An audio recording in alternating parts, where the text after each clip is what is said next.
जी हाँ छात्रों, आज की इस वीडियो में हम लोग डिस्कस करेंगे फिजिक्स के। देखिए यहाँ पे फिजिक्स के कुछ न्यूमेरिकल्स डिस्कस करने वाले हैं हम लोग।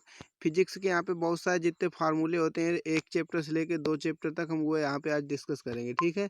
तो वीडियो को अंत तक देखना, एक भी स्किप मत करना, क्योंकि यहाँ पर मोस्ट इंपॉर्टेंट जानकारी के साथ साथ आपको मैं बताऊँगा आज कुछ फिजिक्स के महत्वपूर्ण फार्मूले। तो देखिए यहाँ पे एक चैप्टर से लेकर के मैं 2 चैप्टर तक के फार्मूले आपको बता दूंगा, तो फार्मूले कंप्लीट कर लीजिए। देखिए अपने चैप्टर समाप्त होते चले जा रहे हैं, कोई दिक्कत नहीं है। न्यूमेरिकल भी कराते हैं, फार्मूले भी कराते हैं।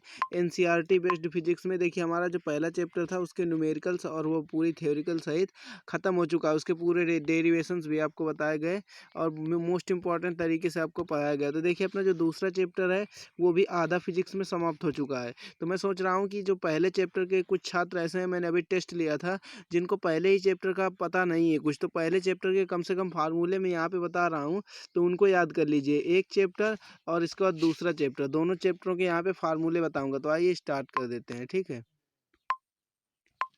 देखो यहाँ पे पहला फार्मूला लिखा गया है आपके सामने। यहाँ पे देखिए लिखा गया है Q बराबर यानी, सबसे फर्स्ट फार्मूला Q बराबर यानी। तो देखिए यहाँ पे जो Q है, ये Q है आपका वैद्युत आवेश है, और इसका जो मात्रक होता है कूलाम। क्या मात्रक होता है इसका? कूलाम। हम इसको जो है सी लिख देते हैं, तो इसका मतलब कूलाम हो जाता है, ठीक है।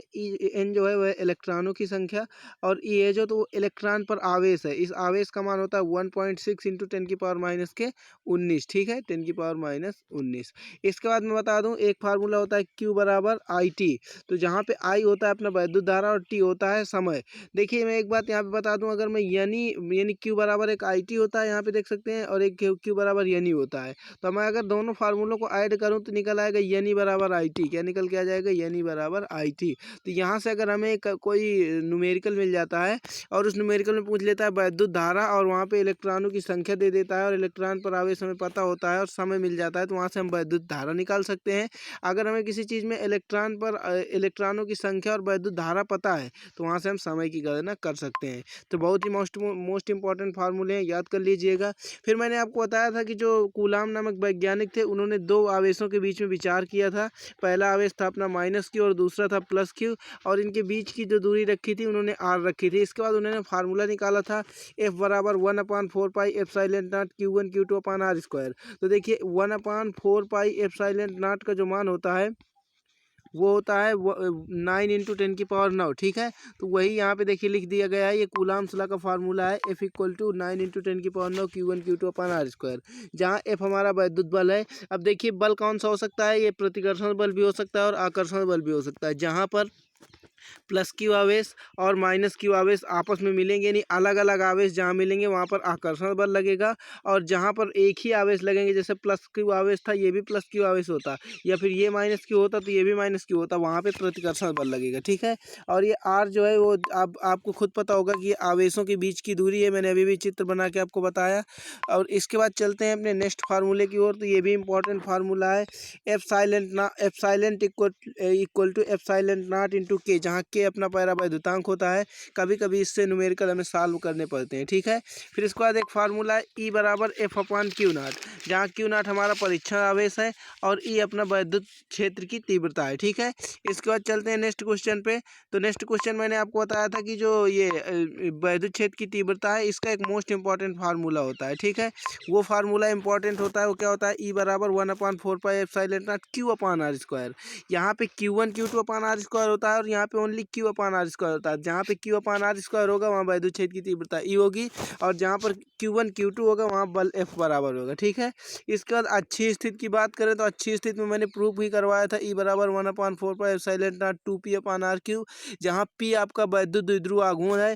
P बराबर आपका फार्मूला होता है 2L इंटू Q। क्या होता है? 2L इंटू में Q, ठीक है। तो ये फार्मूला भी याद रखना।